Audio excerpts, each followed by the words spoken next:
Om Swastiastu, pemirsa Bali TV, jumpa lagi dengan saya Heni Shanti di acara Bali Now, dan di sebelah saya saat ini sudah bersama Pak Gus D. Arsane yang merupakan praktisi pertanian organik di Bali.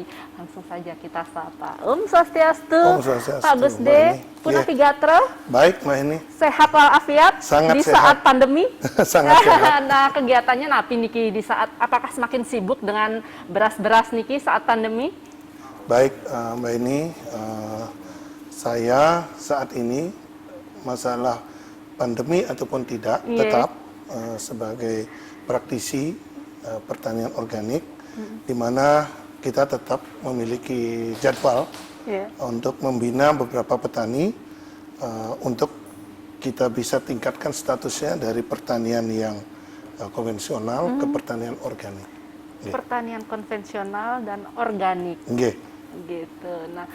Nah ini kita ngobrolin masalah pertanian, masalah beras, masalah padi konvensional dan organik. Sejarahnya bagaimana itu, Pak Gus? Kalau bisa diceritakan kepada pemirsa Bali Now. Baik, saya awal mulanya diperkenalkan teknik budidaya padi organik ini oleh foundernya Medco Group, Bapak Arifin Paniguro. Itu di awal 2007. 2007. Ya, beliau lewat Medco Foundation meletakkan dasar-dasar pertanian organik di Subak Penarungan.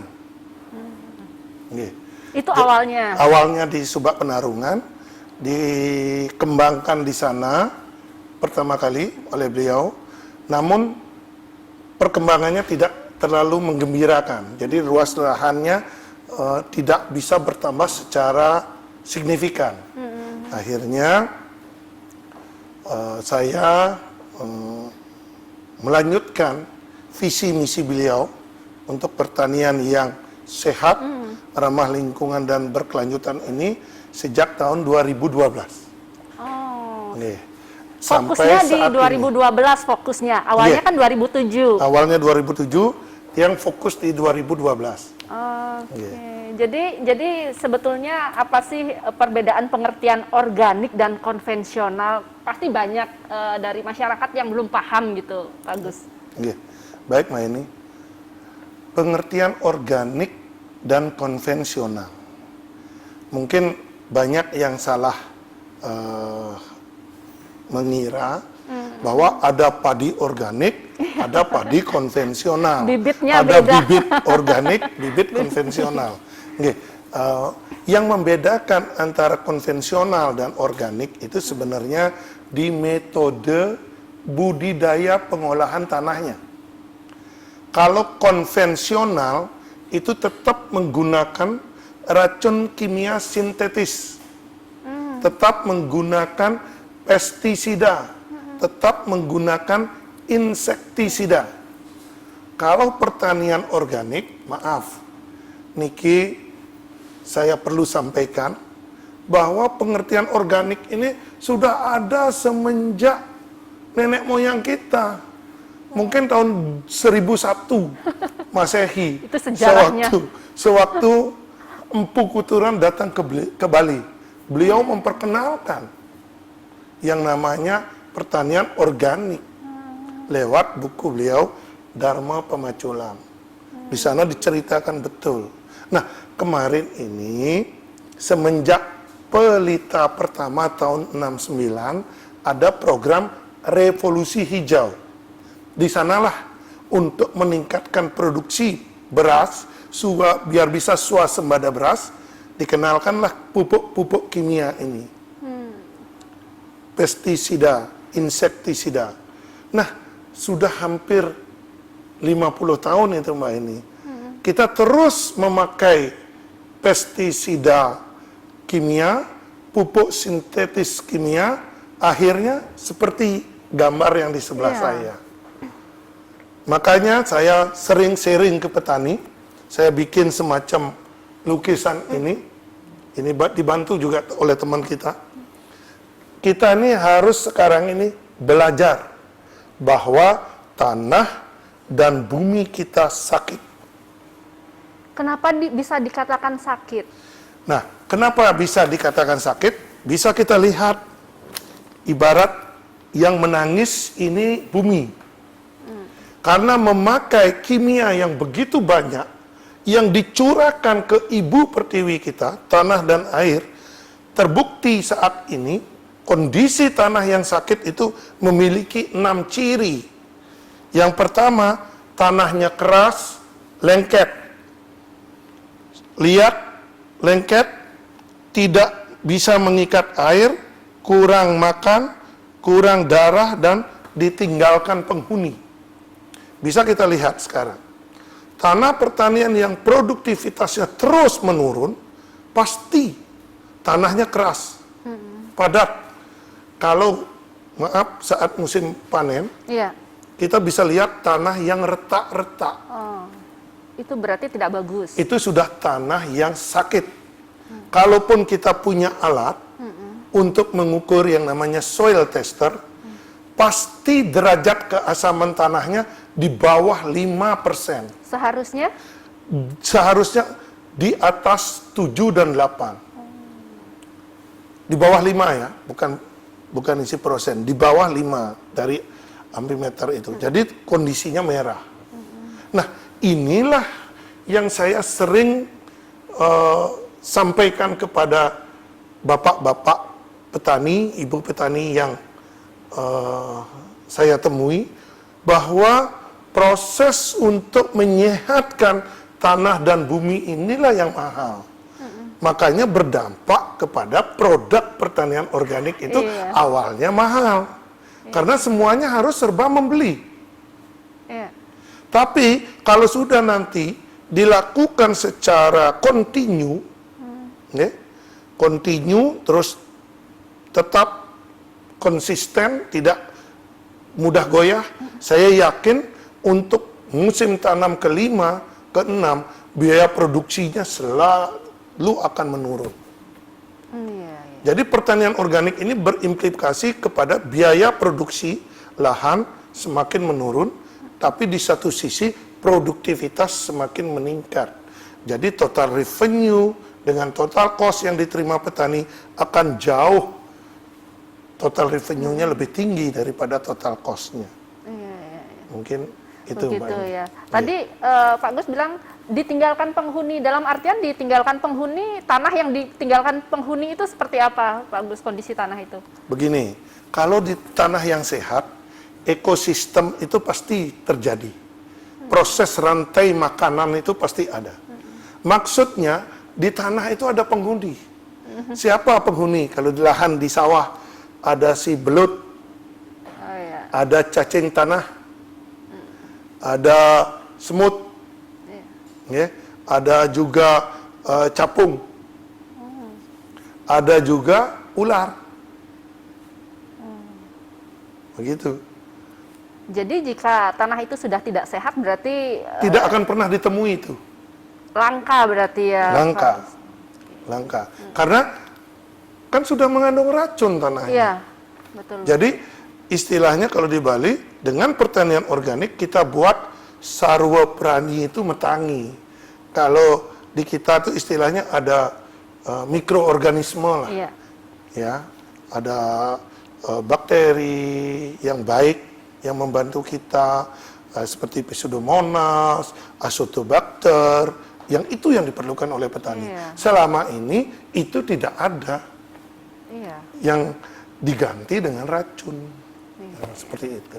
Oke, dan di Balina sekarang Pak Gus sudah membawa beberapa jenis beras organik ya, Pak Iya. Gus. Nah, ini bisa dijelaskan jenis berasnya apa dan masalah harga ini, Pak Gus. Pasti ada bedanya antara beras konvensional dan beras organik. Bisa dijelaskan kepada pemirsa Balina? Baik, saya membawa 4 varian beras yang dihasilkan Yang organik oleh ya ini ya, Pak Gus PT ya. BSO, ya, organik. Karena ini mungkin itu, Mbak Eni. Ini, nah Ya. ini juga Pak Gus bawa sertifikat organik ya, Ya. Pak Gus. Bisa dijelaskan Pak Gus? Ya, ini setelah petani kita paham tentang teknik budidaya organik, kita ajukan daerah tersebut untuk mendapatkan sertifikat organik. di mana aturannya setelah berproses selama 2 sampai 3 tahun akan dilakukan uji di lapangan apakah layak mendapat organik atau tidak. Nah, ini contohnya di Subak Sangeh yang saya bina tahun 2017 sudah mendapatkan sertifikat organik. Selanjutnya ini di Subak Sengempel, Bongkase, di timurnya Subak Sangeh. Nah, ini 2019 sudah mendapatkan sertifikat organik. Satu lagi kemarin, seminggu yang kemarin, tim dari Dinas Pertanian Provinsi dan Dinas Pertanian Kabupaten Badung sudah meninjau Subak Citra di daerah Bongkase juga. Di sana hamparannya yang flat, begitu. Sebentar lagi kita akan semoga bisa mendapatkan sertifikat organik juga untuk Subak Citra. Ya, mungkin itu. Iya. Nah, kita lanjut di segmen kedua. Nanti Pak Gusde bisa jelaskan tentang harga, tentang padi yang saat ini juga Pak Gusde bawa ya. Baik. Kita lanjut di segmen kedua. Jangan kemana-mana, tetap di Bali Now.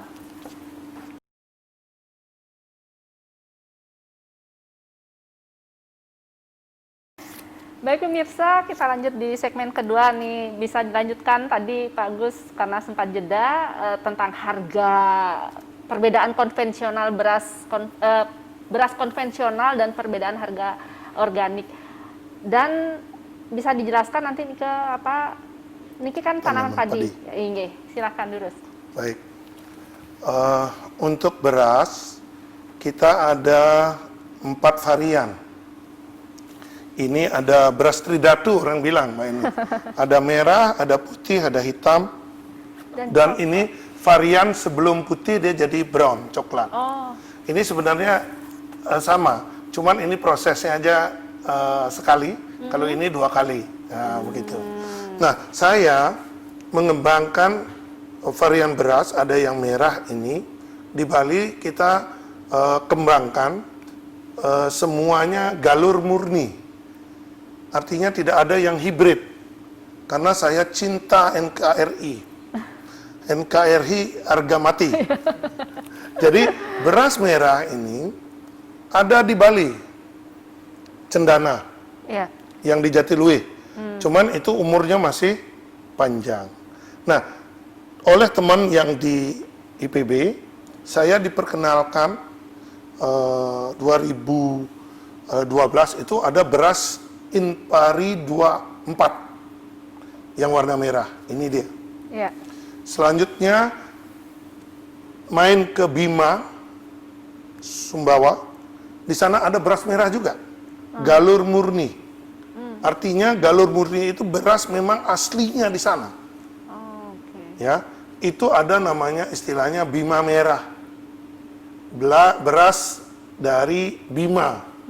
Nah, untuk yang tengah, beras putih, saya banyak varian. Beras yang banyak ada di Bali yang mungkin sudah tidak pernah didengar. Di Jembrana ada beras untuk.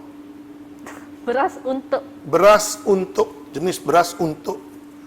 Di Tabanan, di Babahan, Senganan, ada beras Mansur. Terus di Sudaji ada beras ciceh gondrong sama ciceh gundul.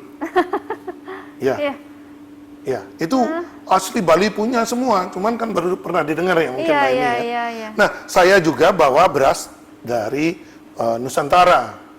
Yang saya perkenalkan pertama itu ada Sintanur. Beras putih Sintanur.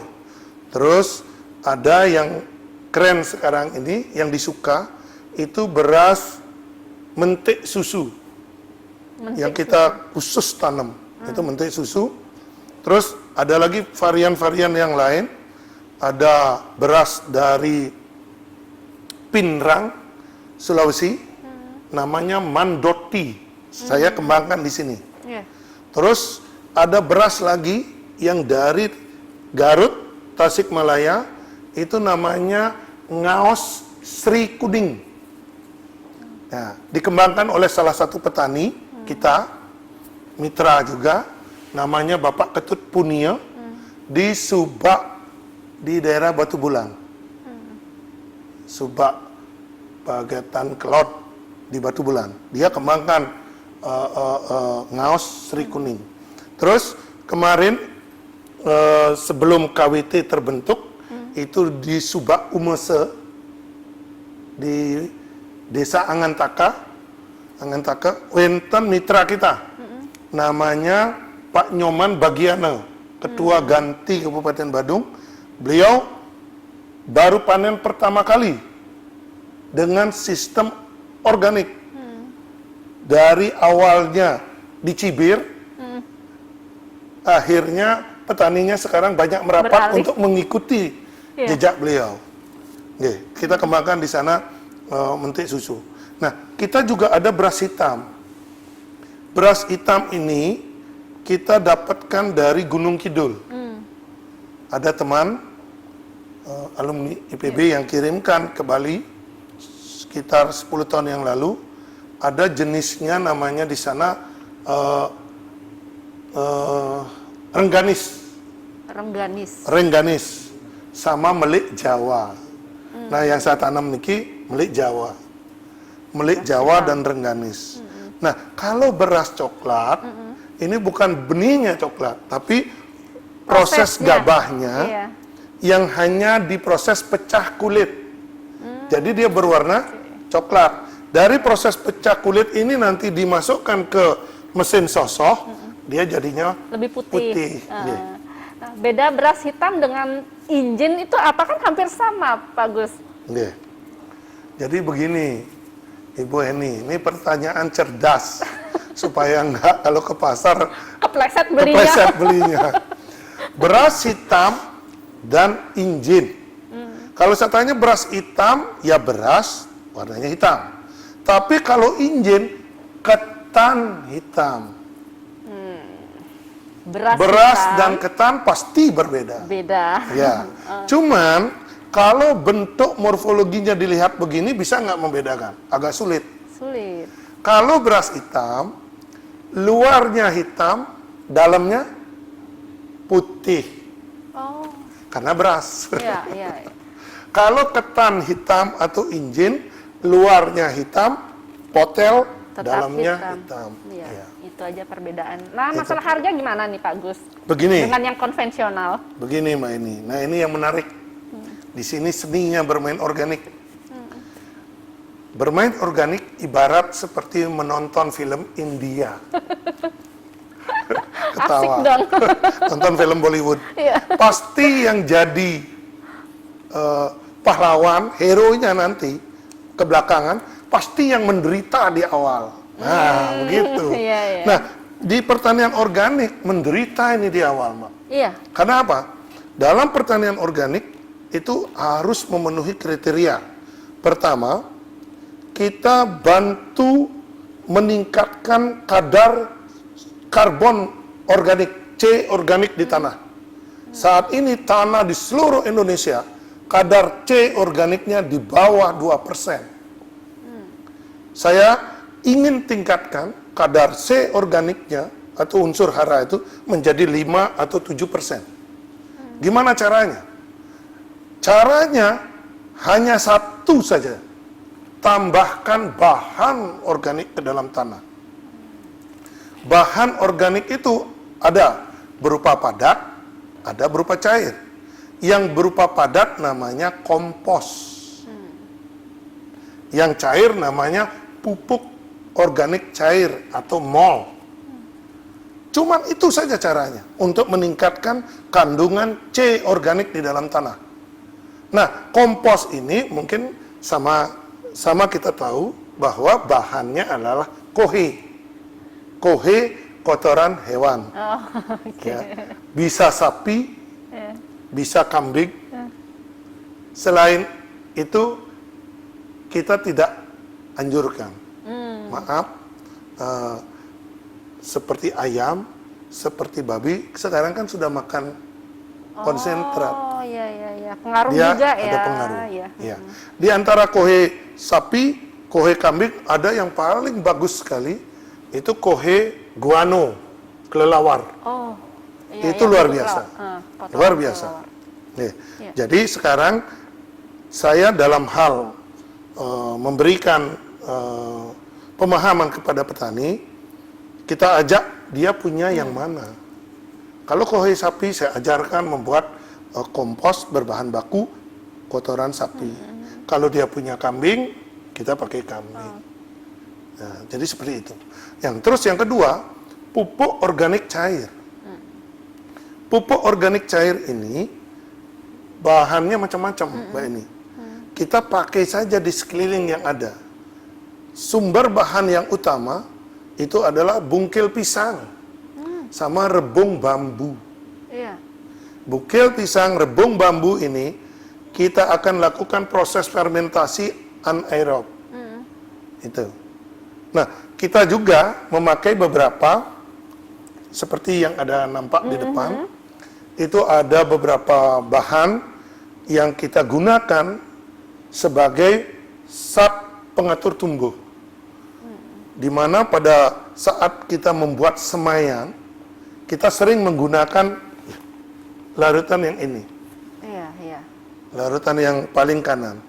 Pada saat merendam benih setelah uji bernas. Selanjutnya yang tengah biasanya kita gunakan pada saat selesai panen padi. Saya minta kepada petani agar tidak membakar jeraminya. Jadi saya berikan bakteri dorman. Pada saat jerami sudah diserakkan, air dialiri ke tengah sawah supaya jerami tersebut terendam. Setelah itu baru kita semprotkan bakteri dorman ini. Jadi ada bakteri dorman. Harapan kita seperti apa? Pada saat nanti hari ke-15, hari ke-16, jerami itu sudah menjadi seperti bubur. Pada saat proses pengolahan tanah, traktor mulai turun, digilas. Jadi tanahnya sudah menjadi lembek. Begitu harapan saya. Sedangkan yang paling kiri, ini zat pengatur tumbuh. Saya diajarkan oleh guru saya, Bapak Ida Wayan Oke dari Geria Budekling, Karangasem, untuk padi saat mulai berbunga. Iya. Pada saat mulai hamil dan berbunga, terus nanti terbentuk malai, rutin disemprot dengan ini. Itu setiap seminggu sekali. Jadi seperti itu. Jadi tanaman juga perlu vitamin, perlu juga makanan yang bergizi sama seperti kita. Mungkin itu Mbak. Itu yang mungkin yang membuat proses itu yang membuat harga organik mungkin agak lebih yang beda dari konvensional. Ya, jadi begini. Harganya di organik di awal tinggi. Saya punya cita-cita dan harapan saya ingin menciptakan produk organik tapi harganya seperti konvensional. Mohon ditunggu waktunya. Kita akan bentuk tim petani-petani muda. Kebetulan kita gabung juga di PMK yang foundernya Pak Gong Weda, pembina kita Pak Frop Made Supratama. Jadi sekarang ini kita masih berproses. Karena di awal pasti semuanya beli. Iya. Karena tidak ada mikroba yang ada di dalam tanah. Jadi kita ngerubah dari yang sakit menjadi sehat, itu yang membutuhkan biaya tinggi. Makanya harga organik ini di awal tinggi ini. Tapi harapan kita nanti dengan menurunnya biaya yang dikeluarkan oleh petani, saya harapkan harga produk-produk organik pun sama akan dengan turun. konvensional. Tidak ada bedanya dengan konvensional. Karena pasti kedepannya diburu oleh masyarakat yang organik. Siap. Siap. Baik, kita jeda dulu Pak Gus. Di segmen ketiga nanti kita masih bahas-bahas lagi tentang padi ya, padi yang organik dan konvensional. Jadi jangan kemana-mana, tetap di Bali Now.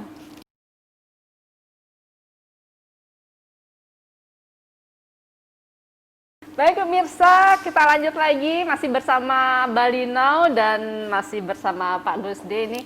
Pak Gusde, tadi Pak Gusde bilang beberapa subak di Bali sudah Pak Gusde bina. Jadi sekitar sudah ada berapa subak nih di Bali? Yang seingat saya pernah membina pertama itu subak yang Jagaraga, yang di Penyaringan, Pekutatan, Jemberana.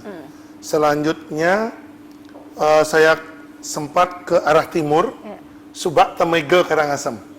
Sempat. Setelah itu fokus di subak Batu Tumpeng di Klungkung, sama subak Selisian di Klungkung. Oke. Selanjutnya di Gianyar, subak di daerah Mas Ubud, cuma nama subaknya lupa saya. Di sana di Mas, terus masuk Kodian Denpasar, subak Sembung yang di Jalan Ahmad Yani, Peguyangan, yang sekarang jadi destinasi. Yang pertama kali tanamkan dan perkenalkan beras hitam di sana. Ada Pak Made Bawo petaninya. Kebetulan saya diperkenalkan oleh mantan guru SMP saya, Bapak Anak Agung Sanjaya. Nah, beliau yang memperkenalkan saya bisa masuk ke subak Sembung. Sampai akhirnya nanam padi dengan Bapak Kodim Badung di daerah nanti namanya Chandra Asri. Ada lahan milik pemerintah Kota Madya, Denpasar di sana. Waktu itu wenten penglingsir Puri Kesiman, Bapak Rajat yang panggil Pak Rajanya. Jadi difasilitasi kita bersama petani dan anggota Kodim yang Badung. Jadi nanam di sana. Jadi serdadu nanam padi juga di sana. Nah, sebelumnya itu, jauh sebelumnya itu, malah saya nanam padi di subak Telaga Teben sama subak Selumbung. Waktu itu dengan Bapak Wisnu Bawa Tenaya. Ya dengan beliau juga sempat menanam. Selanjutnya saya dengan teman-teman di Kabupaten Tabanan, itu ada subak, lupa juga namanya, di Desa Karadan. Kita tanam di sana. Terus ada teman juga Wayang Parteliong dan lain sebagainya. Di sana saya dapat ilmu bagaimana memelihara burung hantu. Burung hantu. Tito Alba.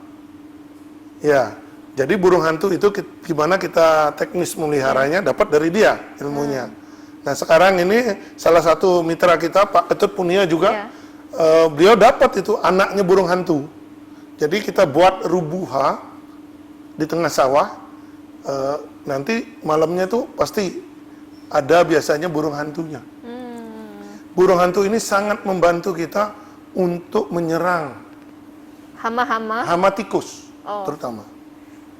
Jadi hama tikus, maaf, untuk di Subak Sangeh kita bisa bebas.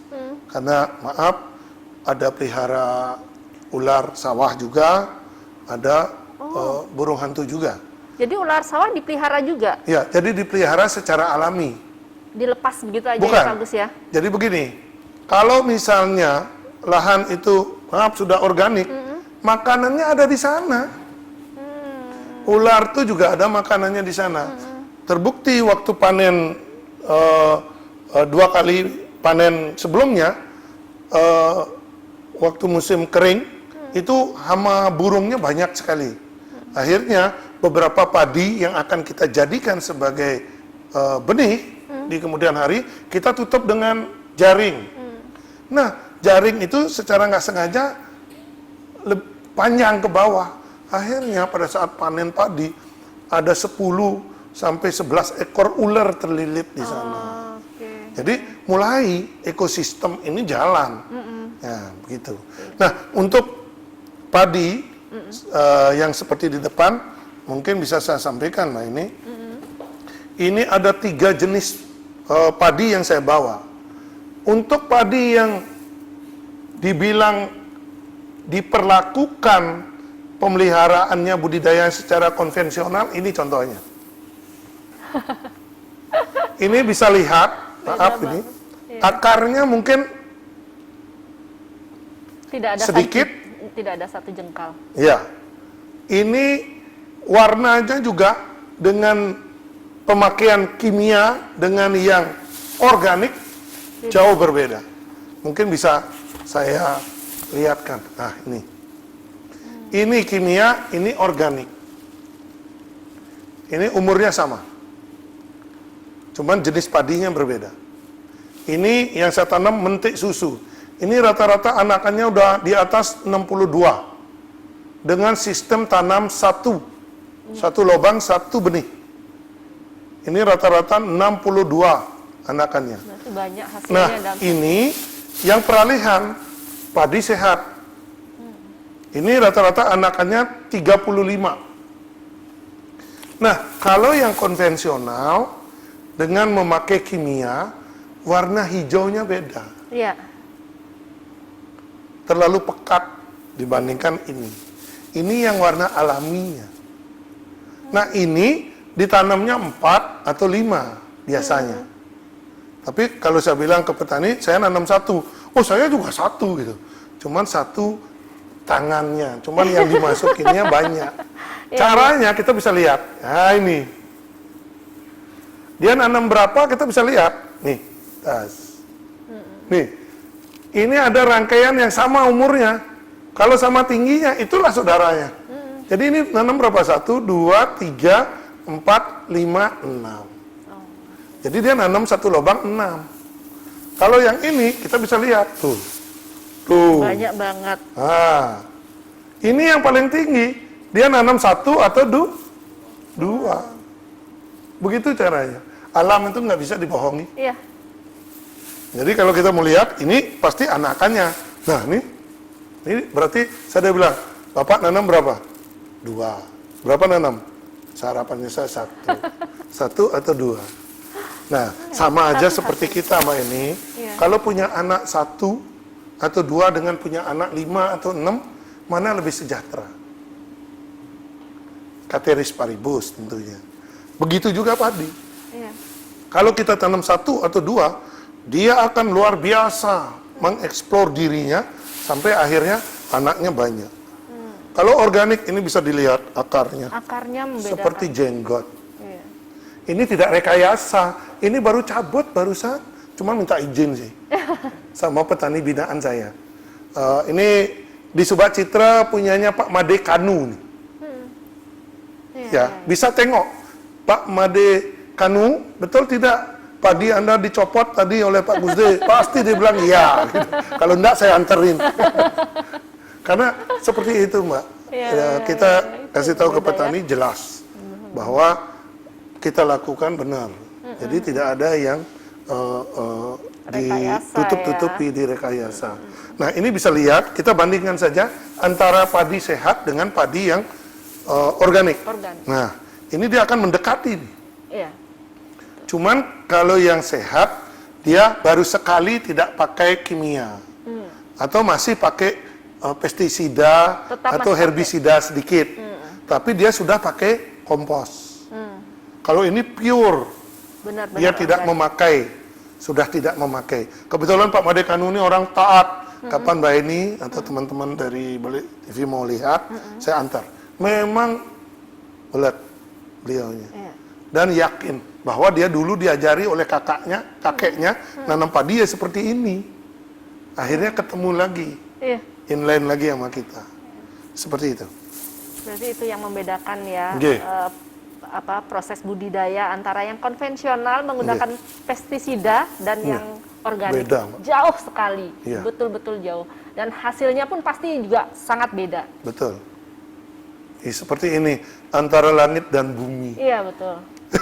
Jauh sekali Ya, perbedaan. kalau ini misalnya dia akan memberikan malai seperti apa?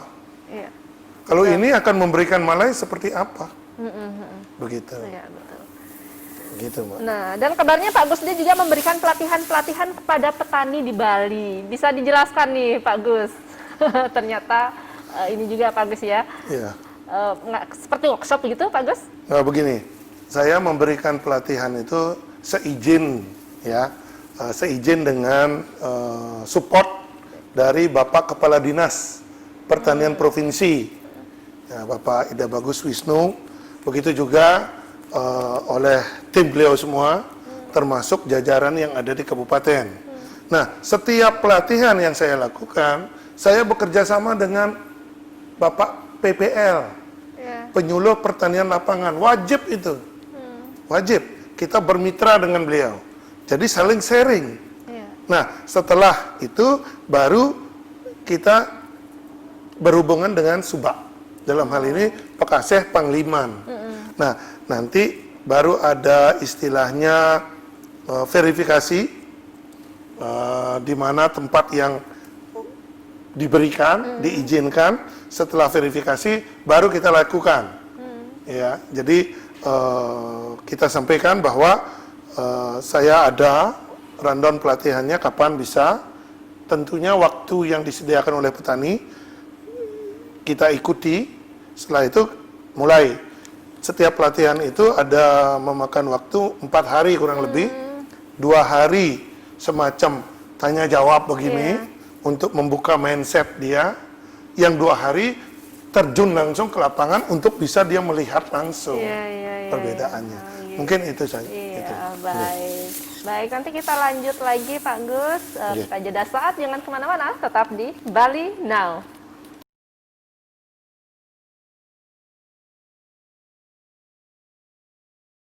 Baik pemirsa, sudah di segmen keempat Pak Gus.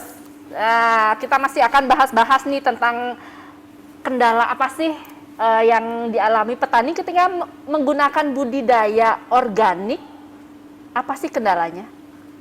Baik, Mbak, ini jadi ibaratnya ngajak orang kembali ke zona yang tidak nyaman. Dengan pertanian konvensional kan nyaman. Iya. Zona comfort zone buat petani. Dia hanya tabur-tabur. Dia hanya semprot-semprot. Hasilnya cepat. Hasilnya cepat. Iya. Jadi seperti itu. Tapi produknya tidak sehat. Iya. Kan begitu. Nah, apapun yang dilakukan ingin cepat-cepat semua, kayaknya hasilnya juga tidak menggembirakan. Nah, kendalanya seperti ini. Mengajak kembali petani ini ke budidaya zaman, kalau orang Lombok bilang zaman laik, kembali ke zaman bala. Sulit sekali. Orang dia sudah nyaman sekarang.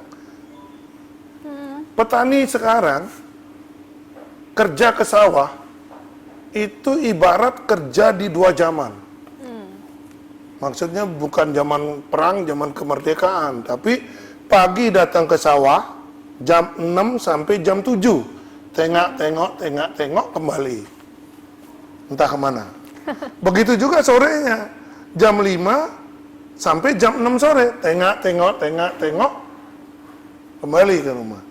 Pagi 1 jam, sore 1 jam. Jadi maksud saya 2 jaman itu, pagi 1 jam, sore 1 jam. Jadi bagaimana mau hasilnya bagus? Karena padi ini harus dipelihara dengan hati. Dulu pada saat memasukkan air ada upacaranya, mendak tirta. Pada saat padi umur 12 hari ada upacaranya, memberikan bubuh mesurya. Begitu juga pada saat padi umur 17 hari dibuat 5 bagian, itu bubuh bani. Jadi bubur murni. Kenapa ada upacara isikan bubur, masukkan ke tengah sawah sampai ke di masing-masing sudut, utara, timur, selatan, barat, tengah. Itu bubur itu kan sama dengan membuat bakteri Pseudomonas sebenarnya. Jadi pembusukan bubur itu nanti akan timbul bakteri di sana.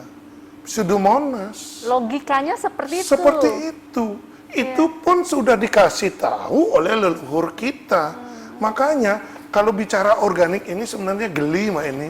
Seolah-olah kita yang modern ini baru mau melakukan, baru mau menyampaikan gitu. Padahal leluhur kita sudah menerapkannya ribuan tahun yang lalu. Begitu. Nah, kesulitannya saya apa dalam hal menerapkan seperti ini? Merubah mindset petani. Dari yang zona nyaman diajak ke zona yang kurang nyaman. Karena apa? Nanam padi ini pertama harus dilakukan uji benih bernas. Jadi dia harus uji dulu benihnya. Kalau sekarang kan tidak. Petani beli dari toko pertanian benihnya tanpa dilakukan proses uji.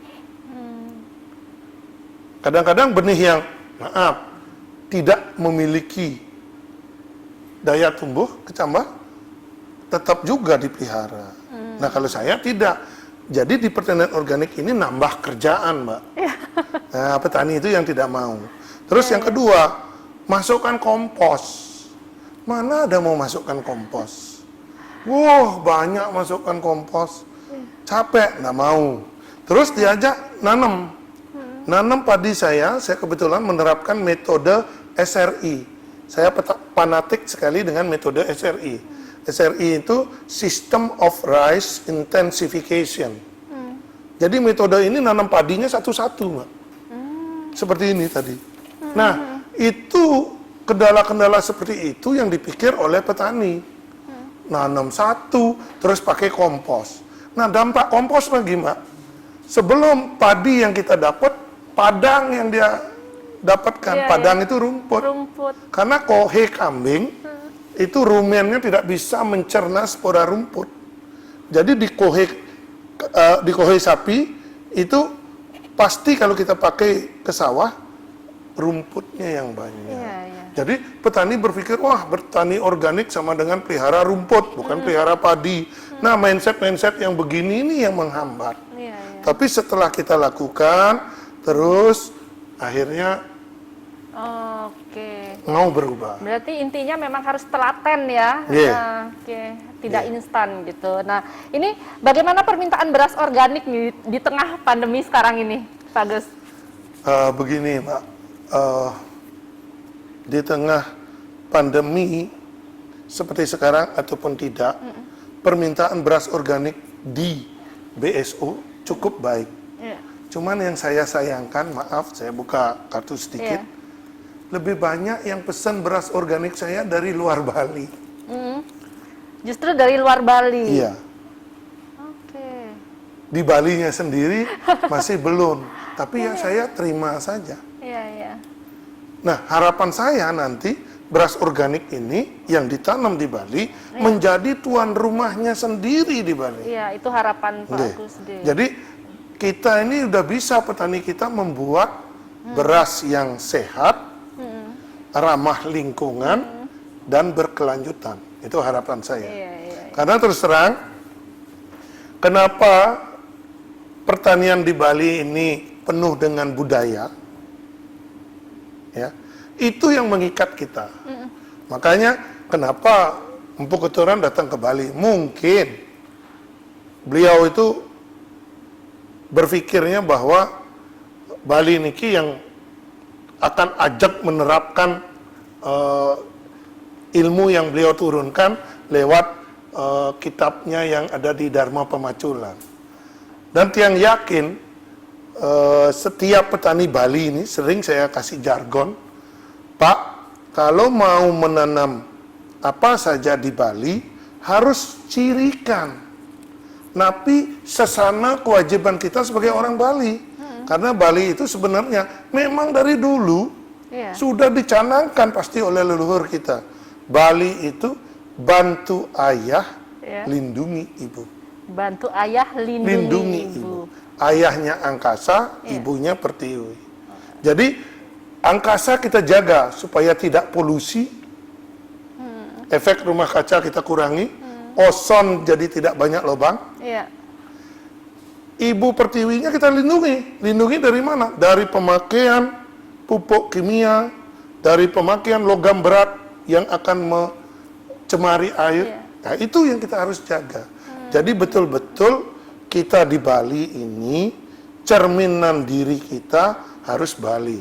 Setiap apa yang kita perbuat, kita bicarakan, kita pikirkan, harus dasarnya bantu ayah, lindungi ibu. Oke, Mungkin keren banget. Nah, apa ini pesan-pesan Pak Gusde ini bagi pesan-pesan khusus bagi petani Bali di tengah pandemi seperti sekarang ini? Baik, pesan khusus saya kepada Bapak Titiang, Memen Titiang, para petani Bali, ngiring makin, nah kita ajakkan Bali dengan bertani yang sehat, ramah lingkungan, dan berkelanjutan. Nah, untuk closing nih, Pak Gusdi, mungkin ada slogan yang ingin disampaikan kepada pemirsa Bali Now. Biasanya saya yang bacakan slogan, sekarang Pak Gusdi, Durus.